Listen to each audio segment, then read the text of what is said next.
Good morning, and welcome back to America's Leaders from Coast to Coast, the 250th anniversary edition. Today is day 55 of the year, Tuesday, February 24th, 2026. I'm Stephen Copley. And I'm Leah. We are heading up to New England today, the Granite State, New Hampshire. We are looking at District 2, which covers a massive amount of territory. It includes Nashua, the capital city of Concord, and stretches all the way up through the White Mountains to the Canadian border. And today, we are profiling a freshman lawmaker who came to Congress with one of the most staggering resumes of anyone in her class. We are talking about Democrat Maggie Goodlander. Stephen, when you look at Representative Goodlander's background, you realize she was preparing for national leadership her entire life. She was born and raised in Nashua to a very prominent political family. After graduating from Yale, she didn't just take a cushy corporate job. She went straight to Capitol Hill to be a foreign policy advisor for Senators Joe Lieberman and John McCain. She literally helped write landmark sanctions against Vladimir Putin. And she didn't stop there. She joined the United States Navy Reserve and served as an intelligence officer for over a decade. And then comes her legal career.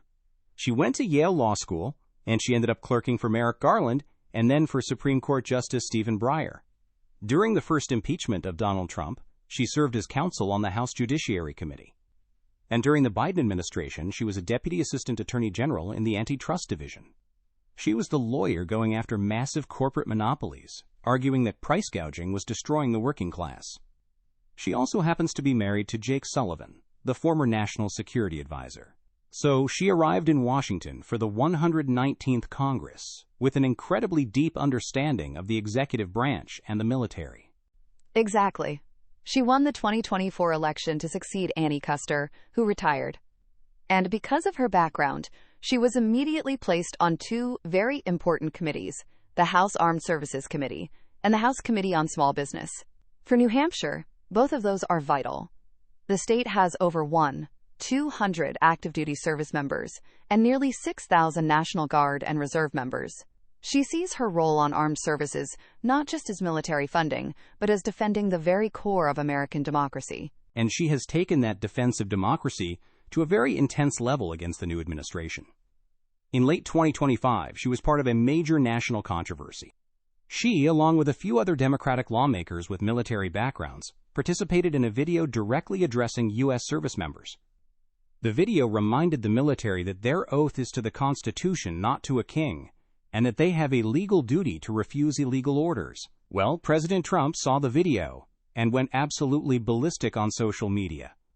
He called her and the other lawmakers traitors, accused them of sedition, and amplified calls for them to be severely punished. It was a terrifying moment of political escalation. But Goodlander did not back down. She leans heavily on her Navy intelligence background to argue that the rule of law is the only thing separating America from an autocracy. And she is fighting the administration just as hard on domestic issues right back home in New Hampshire. In February 2026, just a few days ago actually, she and Congressman Chris Pappas have been fighting a massive battle over a proposed ice facility. Let's talk about that, because this is a huge local issue. The Department of Homeland Security wants to build a massive new ice warehouse and holding facility in the town of Merrimack, New Hampshire. The local community is furious. Goodlander and Pappas recently delivered petitions from over 11,000 Granite Staters opposing the facility.